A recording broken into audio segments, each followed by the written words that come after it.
Urdu point کے ساتھ میں حاضر ہوں۔ تو چلیے سنتے ہیں کہ آگے قابلہ میں کیا ہوا۔ پھر یہ ہوا کہ کمرے کی فضا جھنجھنا اٹھی، سارے ماحول میں ایک نغماتی ارتعاش سا ہوا، موسیقی کے انداز بدل گئے اور رنگ برنگے بادلوں نے کمرے پر قبضہ جما لیا۔ میری آنکھیں مند گئی۔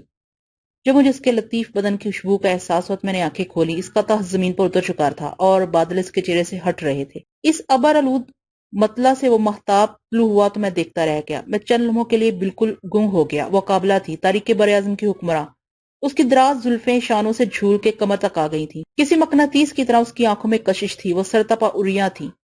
صرف پھول میری نگاہوں اور اس کے بدن کے درمیان حائل تھے، اور پھولوں نے اس مرتبہ اس کا مخملی ریشمی بدن چھپانے میں کچھ زیادہ ہی اہتمام سے کام لیا تھا۔ اس کے گلابی ہونٹ متحرک سے معلوم ہوتے تھے۔ وہ سربسر رانائی تھی، کوئی تشبیہ نہیں دی جا سکتی۔ خود کو اپنے قدموں پر قائم رکھنا مشکل ہو گیا۔ میں نے مہذب انداز میں جھک کے اسے تعظیم دی۔ پھر مجھے خیال آیا کہ میں تاریخ براعظم کی ملکہ کے سامنے ہوں، اس لیے میں زمین پر دراز ہو گیا اور اس وقت تک دراز رہا جب تک اس کے ترجمان نے زمین سے اٹھنے کا حکم نہیں دیا۔ میں لڑکھڑاتا ہوا استادہ ہو گیا۔ قابلہ بڑی تمکنت سے اپنے تحت پر فروکش تھی۔ جب میری نگاہیں اس سے ٹکرائیں تو ایک بجلی سی میرے جسم میں کوندی۔ وہ میرے جلتے ہوئے بدن کا جائزہ لے رہی تھی۔ اس کی آنکھیں مجھے اپنے جسم میں چپتی ہوئی محسوس ہو رہی تھی۔ میں اپنی دوں ہمتی پر بے حد نادم ہوں، اور میں نے اپنی توانائیاں سمیٹ کے آنکھیں اوپر اٹھانے کی کوشش کی۔ ان آنکھوں میں میرے قلب کا سارا احوال مرقوم تھا۔ مجھے یقین تھا کہ میرا سارا جسم میرا اضطراب سنا رہا تھا۔ میرا چہرہ میری شدتوں کی کھلی کتاب تھا۔ وہ ایک حساس دوشیزہ تھی۔ اس نے ایک ہی نظر میں مجھے پڑھ لیا ہوگا، کیونکہ آنکھوں کا سچ ایک سحر ہے، سچا سحر۔ میرے ہونٹ مرتش تھے، کبھی یاس، کبھی امید، کبھی اندھیرا، کبھی چمک۔ مجھے اپنے چہرے کی عدلتی بدلتی کیفیتوں پر قابو نہیں تھا، لیکن میں نے اپنے آپ کو تنبیہ کی۔ جابر بن یوسف، کیا تو اس عالیشان قصر سے متاثر ہو گیا اور بھول گیا ہے کہ تو ان چیزوں سے کبھی متاثر نہیں ہوا؟ یہ مادی شان و شوکت تیرے روحانی طلب پر کہاں اثر انداز ہو سکتی ہے؟ وقت نکلنا چاہے، تیری راتیں، تیرے دن تیرے سامنے ہیں۔ اس دوران میں تو نے اور کیا سوچا ہے؟ تیری فکر تیرے سامنے ہے۔ اپنے قدموں میں استقامت پیدا کر اور زمین پر مضبوطی سے پیر جما۔ جو کہنا ہے کہہ دے، موت سے بڑی کیا سزا ہو سکتی ہے؟ اور تجھے زندگی کی طلب کہاں ہے؟ اس کی نگاہیں میرے گرد ہالے کی شکل بنائے مجھ پر ٹکی ہوئی تھی۔ پھر اس کے لبوں پر ایک لطیف مسکراہٹ نمودار ہوئی۔ اس نے اپنا مرمری ہاتھ لطافت کے ساتھ اٹھایا۔ اسی لمحے اس کے قریب کھڑی ہوئی دوشیزہ نے نہایت شستہ اور شیریں انداز میں مجھے مخاطب کیا۔ جابر بن یوسف، 15 جزیروں کے معزز سردار، تم نے شجاعت کے جو کارنامے انجام دیے ہیں، مقدس قابلہ ان سے واقف ہے، وہ انہیں قدر کی نگاہ سے دیکھتی ہے۔ تم نے مسار میں شطار سے انان اقتدار چھین لیا اور جاملوش کی خانقاہ تک رسائی حاصل کی۔ یہ دوسروں پر تمہاری فوقیت کا ثبوت ہے۔ اس کا حاصل یہ ہے کہ تم ایک بلند مرتبے پر فائز ہو۔ جابر بن یوسف، اس نے قابلہ کی طرف دیکھ کر کہا، مقدس قابلہ تمہارے تلاطم سے آگاہ ہے، لیکن وہ تمہیں ایک باہوش اور ذی شعور شخص کی حیثیت سے دیکھنا چاہتی ہے۔ تم نے اس کی اجازت کے بغیر اس کے محل میں داخل ہونے کی جرات کی اور اس کی منشا کے بغیر اپنے آپ فیصلے صادر کرنے شروع کر دیے۔ وہ یہ جسارت تمہاری طلب کے صدق سے متاثر ہو کے معاف کرتی ہے۔ امید رکھتی ہے کہ تم خود کو اس نظام کے مطابق ڈھالنے اور ایک مثالی فرد ثابت کرنے کی کوشش کرو گے۔ جیسے ہی میں نے یہ سنا، مجھے اس محل کی چھتیں اپنے اوپر گرتی ہوئی محسوس ہوئی۔ میں جہاں کھڑا تھا وہاں سے میرا اس کا فاصلہ چند گزوں سے زیادہ نہیں تھا، لیکن میں نے خود کو ایک لامحدود دور فاصلے پر کھڑا پایا۔ جو پہلے تھا وہ اب نہیں، اب مغایرت کی دیوار اور چوڑی اور مضبوط معلوم ہوتی تھی۔ وہی ترجمان تھی، وہ جس کا لہجہ پہلے سے زیادہ تند و ترش تھا۔ وہ سب کچھ خاک ہوتا نظر آیا۔ اس رنگا کا چہرہ میری نظروں کے سامنے گھوم گیا۔ اپنی کم کامتی اور کمزوری کا اتنا شدید احساس مجھے پہلے کبھی نہیں ہوا تھا۔ یہ رویہ میرے اعصاب پر اتنا گراں گزرا کہ میں نے وہیں کھڑے کھڑے اپنا خنجر سینے میں پھونکنے کا ارادہ کر لیا۔ ہاں، میں نے نکاہت سے کہا، مقدس قابلہ کی شیریں بے ترجمہ، تو سچ کہتی ہے۔ میں تجھ سے درخواست کرتا ہوں، میں نے خنجر کی طرف پھینک کے کہا، اسے تاریخ براعظم کے متعلق العنان حکمران مقدس قابلہ کے سپرد کر دے۔ اسے میری طرف سے یہ عاجزانہ التماس کر کے وہ اپنے ہاتھوں سے میرا نشانہ بنائے۔ میں کبھی اس نظام ہائے اسرار کا مثالی شخص نہیں بن سکتا، کیونکہ میں نے یہ تمام مناصب اپنی خواہش و غرض کے لیے حاصل نہیں کیے، بلکہ اس میں مقدس قابلہ کی شنودی کا پہلو مضمر تھا۔ میری غرض و خواہش صرف اس قدر تھی کہ میں اس کے قرب کا تمنائی ہوں۔ میں اس کا ایک مثالی غلام بننا چاہتا تھا، لیکن یہ سب ایک خواب ہے۔ مقدس قابلہ تاریخ براعظم کی حکمراں ہے، میری حیثیت اس کے غلام سے بھی کمتر ہے۔ یہ دو ایسی حقیقتیں ہیں جو اپنی پست دماغی کے سبب میرے ذہن سے بار بار محو ہوئی۔ مجھے اپنی اس گستاخی کا اعتراف ہے، اور میں اپنے گزشتہ جسمانی کارناموں کے سبب تمام جزیروں کی سرداری ترک کرتا ہوں۔ یہ طلسمی نوادر اپنے گلے سے اتارتا ہوں اور ان سب کے بدلے میں ایک ہی خواہش کرتا ہوں۔ میں نے خنجر کی طرف اشارہ کیا اور تمام نوادر اتار کر اپنا سینہ اریا کر دیا۔ میری آنکھیں کھلی ہوئی تھیں۔ میرے درد انگیز بیاں کا اثر ہوا۔ قابلہ کی ٹھہری ہوئی پتلیوں نے کئی بار زاویہ بدلا۔ اس نے تھوڑی دیر توقف کیا اور اپنے دونوں ہاتھ اٹھائے۔ ایک لمحے سے کم مدت میں وہ دونوں ترجمان غائب ہو گئیں۔ خنجر زمین پر پڑا رہ گیا۔ اب اس کمرے میں صرف میں اور وہ اکیلے تھے۔ جابر بن یوسف، یہ آواز میں نے سنی تو مجھے اپنے کانوں پر یقین نہیں آیا۔ وہ قابلہ تھی۔ ہاں، وہ اس کا نطق تھا۔ اس کی زبان پر میرا نام تھا اور میں زمین پر گر گیا اور میں نے دوڑ کے اس کے پیر تھام لیے۔ اس کے چہرے پر کرب کی علامتیں ظاہر ہوئیں، لیکن اس نے اپنے پیر دراز کر دیے۔ میں نے اس کے پیر اپنے رخساروں سے مس کر کے فریاد کی کہ وہ مجھے براہ راست ہم کلامی کا شرف بخشے۔ جابر بن یوسف، ماحول میں ایک ساتھ ہزاروں ساز بج اٹھے۔ میرے جسم کے سارے تار کسی نے چھیڑ دیے۔ مقدس اقابلہ، میں نے اپنے نہا ہانے سے آواز دی، ہاں تیرا غلام منتظر ہے۔ میری صورت دیکھ، میری آنکھیں دیکھ، میرا سینہ دیکھ۔ میں کہیں واپس جانا نہیں چاہتا، میں اب کہیں واپس جانا نہیں چاہتا۔ تیری پرچھائیاں ہی میری تمام جزیروں کی سرداری ہے۔ میں نے اس کے پاؤں کو بے تحاشا بوسے دینے شروع کر دیے۔ نہ تجھے ایسا غلام کبھی میسر ہوگا، نہ مجھے ایسی آقا۔ تیری سماعت، تیری بصارت دیواروں پردوں کی حدود سے آزاد ہے۔ میرے جسم کے اندر دیکھ اور سن کے میں کیا نہیں کہہ پا رہا ہوں۔ وہ خاموش رہی اور میں نے دیوانگی میں اس کی ٹانگوں سے پھول نوچنے شروع کر دیے۔ مجھے یقین نہیں آتا تھا کہ میں قابلہ کے روبرو بیٹھا ہوں۔ میں ایک بھوکے کی طرح اس کے پیروں پر چھپٹ رہا تھا۔ کیا تجھے مجھ پر شک ہے؟ کیا میں اپنا ماضی بھلانے میں ناکام رہا ہوں؟ کیا میں نے پوری طرح تیرا خیال نہیں کیا ہے؟ کیا میرے اندر کوئی آلودگی ہے؟ میں نے ہذیانی انداز میں کہا۔ میرے بیان میں ربط ختم ہو چکا تھا۔ مجھے خود نہیں معلوم تھا کہ میں کیا کہہ رہا ہوں یا مجھے کیا کہنا چاہیے۔ کیا مجھ جیسا کوئی شخص اس سرزمین پر موجود ہے؟ میں نے اس سے کہا۔ وہ کرب سے کسمسائی۔ میں سمجھا میری وحشت کا اثر ہو رہا ہے۔ یہ کوئی طلسم نہیں تھا، یہ تو میرے اندر میرے جذبوں کا سحر تھا۔ طریق براعظم کی سنگ دل ملکہ کے چہرے پر گداز چھلکنے لگا۔ یہ دو آدمیوں کے برقی رابطے کا نتیجہ تھا۔ میں نے سوچا جابر بن یوسف کہیں یہ موقع ہاتھ سے نکل نہ جائے، کون جانے پھر کیا ہو جائے، یہ کیفیت ختم نہ ہو، یہ جذب کی کیفیت۔ اس لیے میں نے سب کچھ بے ربطی سے صحیح مگر کہنا شروع کر دیا۔ میں نے اسے اپنی راتوں کا احوال سنایا۔ میں نے اس کے منجمد اعصاب پر مسلسل نشتے لگائے۔ میں نے اس کے پتھر میں شگاف ڈال دیا۔ اس نے میری مضطرب داستان اس طرح میری زبانی سنی جیسے وہ کچھ نہیں جانتی تھی، اور جب میں نے یہ کہا کہ وہی میرا مقصود و محور ہے، وہی میری کائنات ہے اور صرف اسی کی ذات میری زندگی کی محرک ہے، تو اس نے جلال سے ہاتھ اوپر اٹھا دیے۔ میں نے دو ہاتھ پکڑ لیے اور انہیں اپنی آنکھوں سے لگا لیا۔ مجھے یاد نہیں کہ میں نے کتنے بوسے ان ہاتھوں پر ثبت کیے۔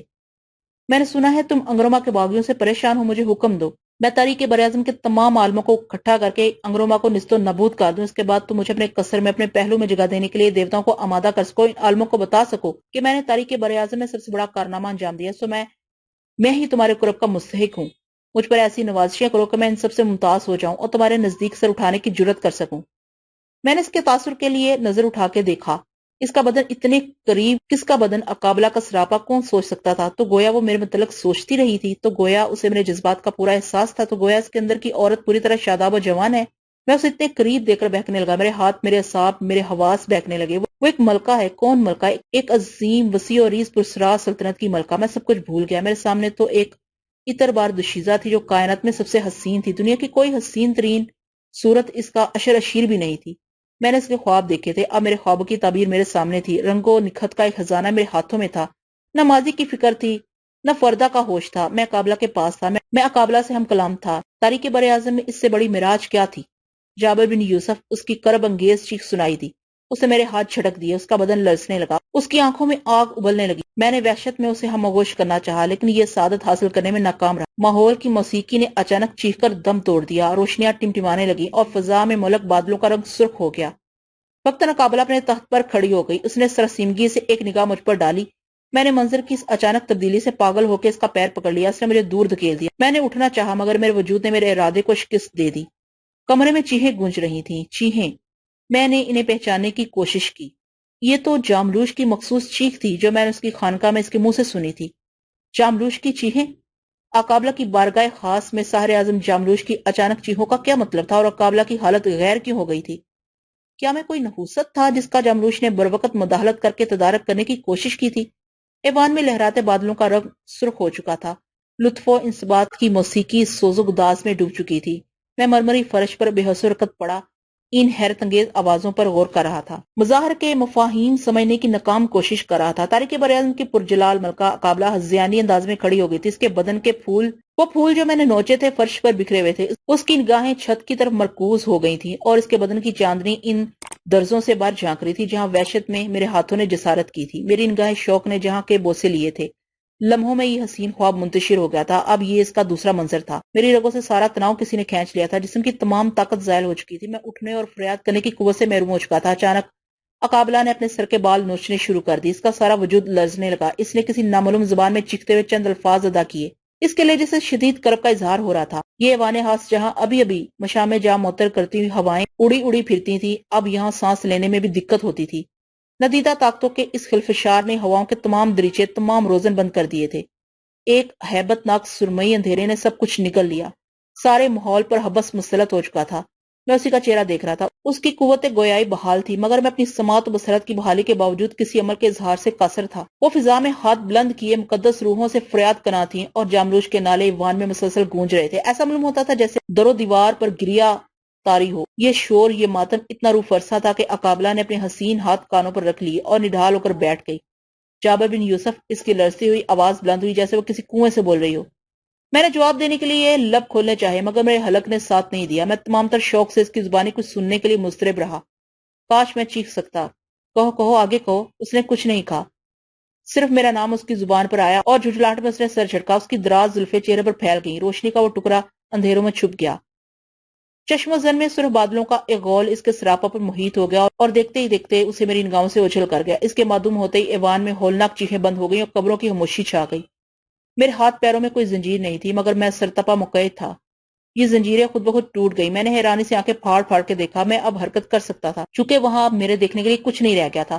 میرے سینے میں جتنا زور تھا اسے صرف کر کے میں نے اقابلہ کے نام کی گردان کی۔ میری آواز در و بام سے ٹکراتی گونجتی خود میرے کانوں میں زہر انڈیلنے لگی۔ دیوانوں کی طرح میں ستون ستون، دیوار دیوار پکڑے احتجاج کرتا رہا۔ میں نے عالم جنوں میں اپنا سر لہلوہان کر لیا۔ خون سے میرا چہرہ رنگ گیا۔ اس وقت اقابلہ کی ماوش کنیزوں کا ایک ہجوم میرے گرد منڈلانے لگا۔ ان کی آنکھوں سے سراسیمگی اور حیرت ہوئیدہ تھی۔ انہوں نے اپنے بازو میرے بازو میں حمائل کر دیے۔ وہ کہاں گئی؟ میں نے وحشت سے پوچھا۔ یہ سب کیا ہوا؟ تم سب خاموش کیوں ہو؟ ان میں سے ایک دوشیزہ آگے بڑھی۔ سیدی جابر، تم اپنے قبیلے میں واپس چلے جاؤ۔ کیا کہا؟ واپس چلا جاؤں؟ میں نے چیخ کر کہا۔ میں جانے کے لیے نہیں آیا ہوں۔ میں ان درو بام سے اپنا سر ٹکرانے اور یہ عالیشان قصر اپنے خون سے رنگنے آیا ہوں۔ میں نے ان کے ہاتھوں سے اپنے بازو چھڑاتے ہوئے بجلت تمام کہا۔ اس نے تمہیں واپس جانے کا حکم دیا ہے، وہ نخوت سے بولی، اور میں واپس جانا نہیں چاہتا۔ مجھے زندگی کی کوئی تمنا نہیں ہے۔ وہ کانپتے ہوئے لہجے میں بولی، تم مقدس قابلہ کا حکم مسترد کر رہے ہو۔ تم کتنے بد نصیب ہو۔ وہ تعصب اور برہمی سے بولی، تم جانتے ہو کہ ہم تمہیں اسی وقت فضاؤں میں معلق کر کے تمہارے قبیلے میں پھینک سکتے ہیں؟ تم ایسا کر سکتی ہو۔ میں نے ضد ہو کر کہا، کیا اب بھی 15 جزیروں کا سردار جابر بن یوسف تم نازک بدن دوشیزاؤں کے دوش پر بے ہوشی کے عالم میں ادھر سے ادھر منتقل ہو سکتا ہے؟ میرے قریب آنے کی کوشش نہ کرنا، میں اپنے نوادر سے تمہیں ڈس لوں گا۔ میں شپالی سے تمہارے چہرے داغدار کر دوں گا۔ سن لو، اب میں کہیں نہیں جانا چاہتا۔ میں اپنی تمام زندگی ایک غلام کی طرح یہیں گزارنا چاہتا ہوں۔ میں اسے صرف دیکھتے رہنا چاہتا ہوں۔ اسے کہہ دو کہ میری موجودگی سے اس نظام ہائے اسرار میں کوئی فرق نہیں آئے گا۔ میں کسی سرکشی کا مظاہرہ نہیں کروں گا، بس اسے دیکھتا رہوں گا۔ میں اس کے قرب کے حصول کے لیے ساری دنیا سے رشتہ منقطع کر کے یہاں آیا ہوں کہ اس سے بڑی سعادت تاریخ بر اعظم اور کچھ نہیں۔ کیا وہ اتنی سنگدل اور اتنی بے رحم ہے کہ میری یہ حقیر خواہش دروغ اطمینان نہیں سمجھے گی؟ جابر بن یوسف، معزز سردار، تم اپنے منصب سے بڑی باتیں کر رہے ہو۔ یہ اس کا حکم ہے اور تمہیں چوچرا کیے بغیر اس کی تعمیل کرنی چاہیے۔ دوشیزہ نے خوشحالکی سے کہا۔ مجھے معلوم تھا کہ میں ایک ناقابل تکمیل خواہش کی تکرار کر رہا ہوں، لیکن میرے دماغ میں ہیجان برپا تھا۔ یہ وقت واپس نہیں آئے گا۔ نہ جانے یہاں طلبی کا حکم پھر کب ملے بھی یا نہیں۔ پہلے کئی بار قابلہ کی کنیزیں میرا ہاتھ تھام کے بادلوں میں اڑاتی ہوئی مجھے یہاں تک لائی تھی۔ اب وہ مجھے واپس جانے کا حکم دے رہی تھی، جبکہ وہ حسب سابق مجھے اڑا کے اپنے قبیلے میں پھینک سکتی تھی۔ اس بار ایسا کیوں نہیں ہو رہا ہے؟ لمحوں میں یہ نقطہ میری سمجھ میں آ گیا کہ اب میں ایک معمولی آدمی نہیں ہوں، اس لیے وہ جھجک رہی ہیں۔ ان کے چہروں پر گریز، تشویش اور تقدر دے کر میرا انتشار فزوں ہو گیا۔ اس سے کہو، میں نے جرأت سے کہا، آج میرے بارے میں فیصلہ کر دے۔ ماہ سال کی یہ گردش تو جاری رہے گی۔ بہت ہو چکا، میرے اندر جتنا بھی حوصلہ تھا ختم ہو چکا۔ کوئی اعزاز اس کی نظروں میں محترم نہیں۔ سو میری تقدیر اپنے جلوے کی نمائش تک محدود کر دے اور مجھے بے دست و پا بنا دے۔ اگر وہ گوشت پوست کا یہ متحرک شخص دیکھنے پر آمادہ نہیں ہے، جو اپنے حواس اور اعصاب پر قابو نہیں رکھتا، تو وہ اسے کوئی در بنا دے جہاں سے وہ ہم وقت گزرتی ہو۔ مجھے پتھر کے ہول میں مقید کر کے اپنے عشرت قدے میں سجا دے تاکہ میں ہمیشہ اس کے روبرو رہوں۔ وہ مجھے اس چوکی میں منتقل کر دے جہاں اس کا بدن تھک کے آرام کرتا ہو۔ اس سے کہو وہ مجھے اپنی غذا بنا لے، اس مٹکے میں لوٹ دے جس میں اس کے لیے شراب بھری ہو۔ میری تحلیل سے اس کا نشہ کچھ اور ہو جائے گا۔ جاؤ جاؤ، میں نے ہاتھ کے اشارے سے کہا، جو میں نے کہا ہے اسے اس تک منتقل کر دو اور میرے لیے بدترین سزاؤں کے احکام لاؤ۔ یقیناً وہ میرے شائن شان سزا تجویز کرے گی۔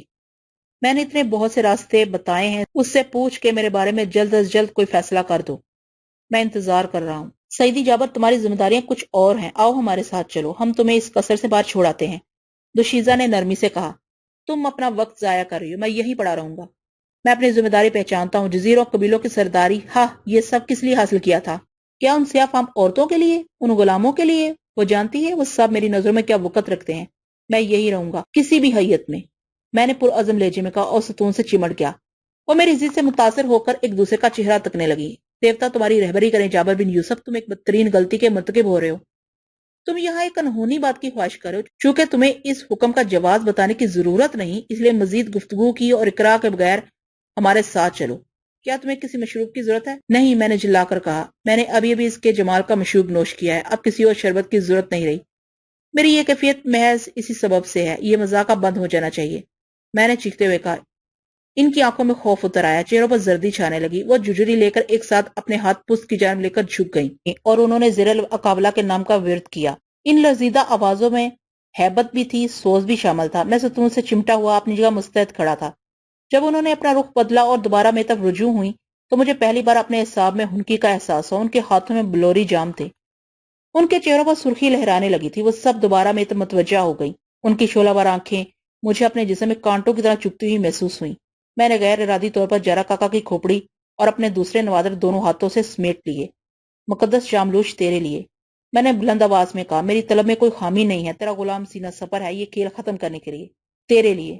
ہاتھ دیوتا گواہ ہیں، مجھے تیرا خیال ہے، تو علم میں سب سے افضل ہے، بس کہ یہ ایک آخری مارکے کی اجازت دے۔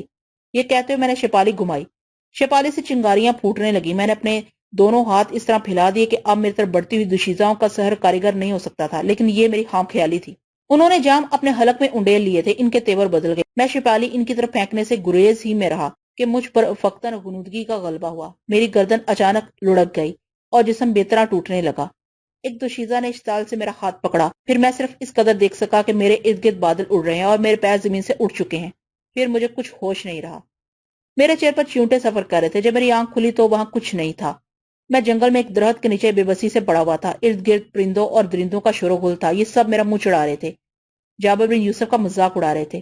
چہرے پر خون لتھڑا ہوا تھا اور ایسا معلوم ہوتا تھا جیسے ہر طرف اندھیرا طاری ہو گیا ہو اور سائیں سائیں کی آوازیں آ رہی ہوں، دنیا لٹ گئی ہو اور میں کہیں ڈوب رہا ہوں۔ میں توری کے جنگل میں تھا اور مجھے سرنگا کا چہرہ بے اختیار یاد آ رہا تھا، وہ سنجیدہ اور بردبار چہرہ۔ اس سرزمین میں ان حالات سے نبرد ازما ہوتے ہوئے کئی سال گزر گئے تھے۔ اب یہ محسوس ہو رہا تھا جیسے میں اس پرسرار خطہ ارض میں نوارت ہوں اور میرے گلے کے یہ نوادر صرف نظر کا فریب ہیں۔ پیچھے جو ایک لمبی سرگزشت ہے وہ ایک خواب ہے، آگے جو میرے دن ہے وہ بھی خواب ہے۔ حقیقت کیا ہے؟ حقیقت صرف یہ ہے کہ میں طویل نیند میں ہوں، نہ جانے کب سے سو رہا ہوں، نہ جانے کب تک سوتا رہوں گا۔ یہاں مہذب دنیا کا ہر فرد سو رہا ہے اور عجیب و غریب خوابوں سے دوچار ہے۔ ہم سب ایک جیسے خواب دیکھ رہے ہیں، یا پھر ایسا ہے کہ ہمارے دماغ الٹ گئے ہیں۔ یہ سکرات کا عالم تھا، زندگی اور موت کی کوئی ایسی کیفیت تھی جہاں دونوں میں کشمکش ہو رہی ہو۔ جنگل سے کچھ دور توری کے محلات تھے جو قصر قابلہ میں جانے سے پہلے میں نے جاملوش کی آنت سے بنائے تھے۔ ان محلوں کی ایک حلقت میری جنبش نگاہ کی غلام تھی اور میں نے خود کو اپنی غلامی میں دے دیا تھا اور یہاں یوں بھی کوئی آزاد شخص نظر نہیں آتا تھا۔ اقابلہ بھی غلام تھی، جاملوش بھی غلام تھا، سرنگا اپنی عظیم دیوی کی رفاقت کے باوجود پہلے سے زندہ میں مقیم تھا، ہر فرد کسی نہ کسی کا پابند تھا۔ دیوتا بھی اپنے قوانین کے غلام تھے، ہر شخص ایک خاص منظر پر جا کر ٹھہر جاتا تھا، صرف درجنوں رتبوں اور مختلف صورتوں کا فرق تھا، باقی کوئی چھوٹا غلام تھا کوئی بڑا۔ جاملوش بھی اپنے سحر کا متی تھا، قابلہ کمرانی کے سبب بے بس تھی، آزادی کہیں نہیں تھی، کسی فرد کو نصیب نہیں تھی۔ کون کہتا ہے کہ جاملوش ساحروں میں سب سے بڑا ساحر ہے؟ بے شک یہ دونوں باتیں صحیح ہیں، مگر میں نے قابلہ کی آنکھوں میں عجیب حسرت دیکھی تھی اور میں نے جاملوش کی کربناک چیخیں سنی تھی۔ وہ سارا دہشت ناک منظر میری نظروں کے سامنے گھوم رہا تھا، میں کوئی توجیہ نہیں کر سکتا۔ جب میں نے اس کے سیمی بدن سے پھول نوچے اور جب اس پر وراختگی طاری ہوئی تو جاملوش نے کیوں مداخلت کی اور لمحوں میں یہ منظر کیسے بدل گیا؟ مجھے قصرِ قابلہ میں بلا اجازت داخلے کی اجازت مل گئی اور مجھے کسی تنکے کی طرح ایک جگہ سے اٹھا کے دوسری کا پھینک دیا گیا۔ شاید تاریخ بر اعظم کے عالموں اور ساحروں کو میری اس کی جذباتی وابستگی قبول نہیں ہے، شاید جاملوش قابلہ کا سب سے بڑا طلبگار ہے، یہاں کا ہر شخص اس کی جستجو کرتا ہے، اسی کے حسن کا سارا سحر ہے، ہر طرف رقیب آنکھیں اور دشمن رویے ہیں۔ کیا میں جاملوش سے بڑا ساحر اور بڑا عالم ہوں؟ کیا میں انگروما کے جیت بزرگوں سے بڑا درجہ رکھتا ہوں؟ میرے راستے میں دیو قامت لوگ کھڑے ہیں، یہ چٹانیں عبور کرتے کرتے زندگی گزر جائے گی، خیال کی کوئی ایک سمت متعین نہیں ہے۔ میں اپنے ہاتھوں اپنی جان لینے کا یہ مقدس فریضہ انجام نہیں دے سکا کیونکہ میرے بائیں طرف سرنگا کی پرسرار دیوی کھڑی تھی۔ میں نے منہ موڑ لیا اور درخت کے تنے سے اوندے منہ ہو کر لیٹ گیا۔ درخت کی جڑ میں مقیم چیونٹے میری پلکوں پر تیر رہے تھے، لیکن وہ کاٹ نہیں سکے، یا ان کے کاٹنے کا مجھ پر اثر نہیں ہو سکا، کم سے کم چیونٹے میرا مطبع جانتے تھے۔ دیوی کی طرف سے کوئی پیش قدمی نہیں ہوئی۔ میں نے ایک بار منہ اٹھا کے پست کی جانب دیکھا، دیوی کی چمکیلی آنکھیں میری ہی جانب مبذول تھیں، وہ یقیناً میرے جلتے ہوئے جسم پر مرہم رکھنے آئی ہوگی، اسے سرنگا نے بھیجا ہوگا۔ میں اٹھ کے بیٹھ گیا اور نگاہیں جھکائے میں نے پوچھا، کوئی نیا تازیانہ؟ اس کی آنکھوں سے شرارے نکلنے لگے، اس نے مخصوص انداز میں اپنا ہاتھ اٹھا کے کچھ اس طرح کا اشارہ کیا جیسے ٹھہرنے اور تحمل کرنے کا مشورہ دے رہی ہو۔ کیا میرا وقت ابھی نہیں آیا؟ میں نے کہا۔ اس نے کسی قدر شوہی سے میری طرف ایک پھول اچھال دیا۔ میرا جی چاہا کہ اسے اپنے پیروں سے مسل دوں، لیکن میں ایسا کرنے کی جرت نہ کر سکا۔ میں نے بدلی سے پھول اپنے ہاتھوں میں لے لیا، اس کی سمت سوالیہ نظروں سے دیکھنے لگا۔ سرنگا کی دیوی چند ثانیوں تک میرے نڈھال جسم کا جائزہ لیتی رہی، پھر اس نے اپنی انگلیاں مختلف شکلوں میں گھمائی اور میری جانب خاک پھینک دی۔ یہ خاک جب میرے جسم سے مس ہوئی تو وہ تمام چیونٹے جو میری لاش پر دندنا رہے تھے بے دم ہو کر زمین پر گرنے لگے اور مجھے کچھ بے وزنی کا احساس ہوا۔ سرنگا کی دیوی کے چہرے پر بتمام و کمال شگفتگی اور رعنائی تھی، جیسے وہ ان تمام اسرار سے بے نیاز ہو۔ اس کی بے نیازی دیکھ کر مجھے حیرت ہوئی۔ اس نے مجھے اٹھنے کا اشارہ کیا۔ میں لپک کے اٹھا، لیکن جب میں نے اس کا بازو پکڑ کر اپنی روداد غم سنانی چاہی، اسے گلے لگ کے اشک بہانے چاہے، تو وہ فضاؤں میں گم ہو گئی۔ میں پھر تنہا رہ گیا۔ سرنگا کی دیوی اس سیاہ خانے میں ہمیشہ میرے لیے روشنی کی کرن بن کے نمودار ہوتی تھی۔ اس کے آنے سے قلب و ذہن میں ایک فرض سی سرایت کرنے لگی۔ میں نے اپنے ذہن کو دلاسا دیا، کچھ اور نہیں تو سرنگا کے خیال سے اتفاق کرنا چاہیے۔ نجات ناممکن ہے، مگر ایک کوشش کر کے کیوں نہ دیکھ لی جائے۔ سرنگا کی دیوی کے چہرے پر یقین کی ایک کیفیت تھی۔ طلسم کا یہ کارخانہ تو نہ جانے کب سے قائم ہے اور کب تک قائم رہے گا۔ انگرما کے باغیوں نے کہا تھا کہ انہوں نے ایک زمانہ اس کی طلب میں گزار دیا اور ناکام ہو کے یہ سارا نظام تباہ و برباد کرنے کے لیے اکٹھے ہو گئے۔ میں نے خود کو تلقین کی، لیکن افہام و تفہیم کی یہ صورت اسی وقت ممکن ہوئی تھی جب سرنگا کی دیوی نے اس ویرانے میں اپنی تجلی بکھیری تھی۔ اس کی آنکھوں میں کوئی ایسا اثر، اس کی پھینکی ہوئی خاک میں کچھ ایسا جادو، اس کے اچھالے ہوئے پھول میں کوئی ایسا سہارانہ کرشمہ تھا کہ میرے تن مردہ میں جان سی پڑ گئی۔ میں نے اپنا رخ سرنگا کے غار کی طرف کرنا چاہا، لیکن میرے قدم خود بخود توری کی آبادی کی طرف بڑھنے لگے۔ بیرنا سے آنے کے بعد میں نے صرف چند لمحے توری میں سکون سے گزارے تھے۔ جب میں توری کی بستی میں داخل ہوا تو سورج چڑھ آیا اور محلات روشنی میں نہائے ہوئے تھے۔ میں ایک شکست خوردہ شخص، اس شخص کی طرح جس نے اپنی شکست دل سے قبول کر لی اور اپنا راستہ آہستہ آہستہ طے کر رہا تھا۔ اس کے سوا کوئی چارہ نہیں تھا، میں دوبارہ توری کی بستی کی طرف واپس ہو جاؤں۔ چونکہ میں خود کو نیست و نابود کرنے میں ناکام ہو چکا تھا، میں ایک سرد، خاموش اور نرم روح شخص کی حیثیت سے توری کے گلیوں سے گزرا۔ مجھے دیکھ کے میری بستی کے لوگوں نے شور مچانا شروع کر دیا۔ میری آمد کے سلسلے میں ایک طویل جشن منایا جا رہا تھا۔ میں بھی آیا کہاں تھا، آتے ہی اقابلہ کے قصر کا سراغ لگانے میں منہکم ہو گیا تھا۔ ان کی پذیرائی اور گرم جوشی پر میرے رد عمل میں کوئی تیزی اور پھرتی نہیں تھی۔ میں نے بہت کم لوگوں پر نظر ڈالی، خفیف اور نادم سا ان کے سامنے سے گزرتا گیا۔ وہ سردار کی تقریم میں زمین پر لوٹنے لگے۔ راستے میں فرازو اور زرامی بھی میرے رقم میں چلنے لگے۔ میں نے ان سے کوئی باز پرست نہیں کی۔ میرے پیچھے توری کے لوگوں کا امڑتا ہوا سیلاب تھا۔ میں اپنے محل میں داخل ہوا تو یہ سیلاب وہیں رک گیا۔ فرازو اور زرامے بھی رک گئے۔ میری طرف سے کوئی حکم نہ سن کے وہ باہر ہی ٹھہر گئے۔ اندر سریتا، فروزی، مہذب دنیا کی دوسری لڑکیاں اور سیاہ فام دوشیزائیں اپنے سارے ہنگامے چھوڑ کے میری طرف لپکی۔ سریتا نے میرا دایاں بازو پکڑ لیا اور فروزی جھجکتے ہوئے میرے بائیں طرف ہو گئی۔ تم کہاں چلے جاتے ہو سیدی جابر؟ کیا تمہارا کوئی نشان بھی نہیں ملتا؟ تمہیں بتا کے بھی نہیں جاتے؟ تمہیں نہیں معلوم کیسے کیسے خیال ستاتے ہیں؟ سریتا نے گلگیر آواز میں کہا۔ میں نے کوئی جواب نہیں دیا، البتہ میرے لبوں پر ایک خفیف سی مسکراہٹ تیر گئی۔ سریتا میرے جواب کی منتظر تھی۔ وہ میرا بازو جھنجھوڑتے ہوئے بولی، تم خاموش کیوں ہو سعیدی؟ کیا بات ہے؟ تمہاری طبیعت تو ٹھیک ہے؟ کیا تم اسے ناراض ہو؟ وعدہ کرتی ہوں آئندہ تمہاری خون ریز عبادتوں میں کبھی مخل نہیں ہوں گی۔ وعدہ کرتی ہوں آئندہ تمہاری خون ریز عبادتوں میں کبھی مخل نہیں ہوں گی۔ کچھ نہیں سریتا، میں تم سے کبھی ناراض نہیں ہوتا۔ میں نے اس کا رخسار تھپتھپاتے ہوئے تحمل سے کہا، میں جنگل میں مقیم تھا، میری طبیعت ٹھیک نہیں ہے۔ فروزی میرے سامنے آ گئی۔ سعیدی، یہ نرم ہوئی تمہیں پہلے تو نہیں تھی؟ فروزی کو محو کلام دیکھ کر مجھے حیرت ہوئی۔ بے اختیار مجھے ہنسی آ گئی۔ یہ ایرانی لڑکی پہلی بار مجھ سے اس لہجے میں مخاطب ہو رہی تھی۔ میں نے اس سے پوچھنا چاہا، کیا تم نے میرے بارے میں اپنی رائے بدل دی ہے؟ مگر میں نے قصدن کچھ نہیں پوچھا۔ اس کے فتنہ انگیز بدن سے نظریں چرا کے میں نے کہا، شاید میں تھکا ہوا ہوں، میں تمہارا سر دبا دوں؟ اس نے اشتیاق سے کہا۔ ہم تمہارا انتظار کرتے رہے، جولیا اور ماشا نے کسی تکلف کے بغیر کہا۔ کیا تمہیں کسی مشروب کی ضرورت ہے؟ رقص کا اہتمام کیا جائے؟ سریتا نے پوچھا۔ میں نے ان سب کے جواب میں ہاتھ اٹھا دیا۔ میں تنہائی چاہتا ہوں، میں نے ان سے کہا۔ کیا کوئی نئی افتادہ پڑی ہے کیا؟ سریتا خوفزدہ لہجے میں بولی۔ کیا تم پھر کسی طویل سفر پر روانہ ہو رہے ہو؟ جولیا اور ماشا نے لقمہ دیا۔ نہیں، میں نے اکتا کر کہا، میں یہی موجود ہوں۔ سریتا نے ہاتھ اٹھایا۔ میرے عقب میں چلتی ہوئی سیاہفام لڑکیاں آہستگی سے واپس ہونے لگیں۔ صرف جولیا، ماشا، فروزی اور سریتا رہ گئیں۔ ساتھ ساتھ میرے وسیع اور اس کمرے تک آئیں۔ میں نے اپنے نوادر اتار کے ایک اونچی جگہ رکھ دی اور پتھر کی ایک بڑی چوکی پر دراز ہو گیا۔ میری سانسیں تیز سے چل رہی تھیں۔ کیا ہم چلے جائیں؟ سریتا نے پوچھا۔ میں نے بے خیالی میں ہاتھ ہلا دیا۔ میری نگاہیں چھت پر ٹکی ہوئی تھی۔ مجھے اندازہ نہیں ہے کہ وہ کتنے لمحے اور ٹھہری۔ جب سانس قابو میں آئی تو میں نے دیکھا وسیع ایوان میں اونچے اونچے ستون تھے اور کوئی نہیں تھا۔ خیال پر کون پہرے لگا سکتا ہے؟ آدمی طلسم کا پابند ہو، رسم و رواج کا متی ہو یا کسی خاص نظریے کا حامل ہو۔ میں چوکی کے پتھر سے سر ٹکائے اپنے آپ میں گم رہا۔ خاصی دیر ہو گئی۔ میں چوکی ہی پر منجمد رہا۔ میرے انہماک کا سلسلہ اس کا ٹوٹا جب میں نے اپنے سر میں سلائیاں سے محسوس کی۔ ہڑبڑا کر دیکھا تو سریتا میرے بالوں میں انگلیاں پھیر رہی تھی۔ میں نے چونکتے ہوئے کہا۔ ہاں میں، شاید تمہیں میری ضرورت ہے، اس نے حسرت سے کہا۔ میں نے بے خیالی میں کہا، تم کھڑی کیوں ہو؟ آؤ یہاں بیٹھ جاؤ، یہاں اس طرف۔ میں نے اپنے پہلو کی طرف اشارہ کیا۔ وہ چپ چاپ میرے قریب بیٹھ گئی اور میری آنکھوں میں جھانکنے لگی۔ تمہیں کیا ہو گیا سعیدی؟ وہ دل گرفتہ انداز میں بولی۔ میں نے اس کا ہاتھ اپنے ہاتھ میں لے لیا، اس کی آنکھوں میں آنسو تھے۔ چند لمحوں میں مجھے اپنے سینے پر گرم قطروں کا احساس ہوا۔ میں نے پہلو بدل کے اس کا چہرہ اٹھایا، اس کا چہرہ آنسوں سے تر تھا۔ تم رو رہی ہو سریتا، تم کس لیے رو رہی ہو؟ اسے اپنے آپ پر قابو نہ رہا، اس کی آنکھوں سے زاروں کی تار آنسوں کی بارش ہونے لگی۔ تم سرنگا کی باہمت لڑکی رو رہی ہو، تم کیوں رو رہی ہو؟ میں پوچھتا رہا، ہکلاہٹ اور لہجے کے کسی نظم کے بغیر وہ روتی رہی۔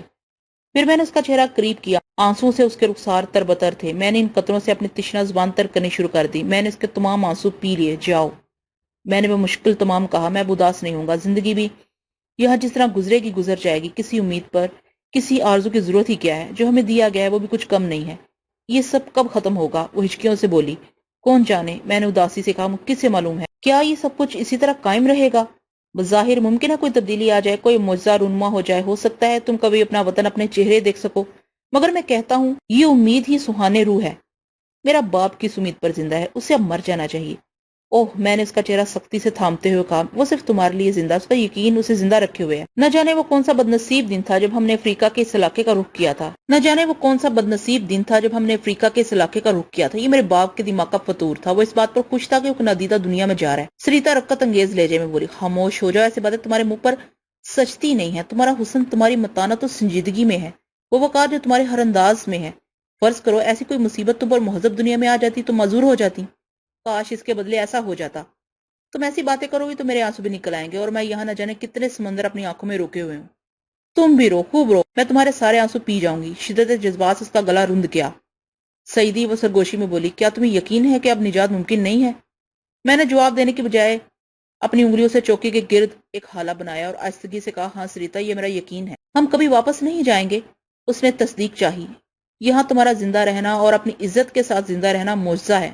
بلا شبہ اس میں تمہارے باپ کی فضیلت کو بڑا دخل ہے، اور وہ عظیم دیوی جو تمہاری نگہبان ہے۔ تم نے فلورا کا حشر دیکھ لیا، بتاؤ تمہارے بدن پر کوئی آنچ آئی؟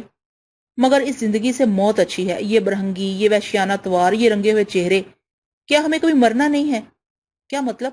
میں نے اس کے لبوں پر انگلی پھیرتے ہوئے کہا، یہی کہ جب ایک دن مر جانا ہے تو پھر ابھی سے کیوں نہ اپنی موت کا جشن منایا جائے۔ ہم موت کو تو نہیں روک سکتے، یہ تمہاری روح تک کو غلام بنا لیں گے، اور تم صدیوں تک اس نظام میں ان کی اعلی کار رہو گی۔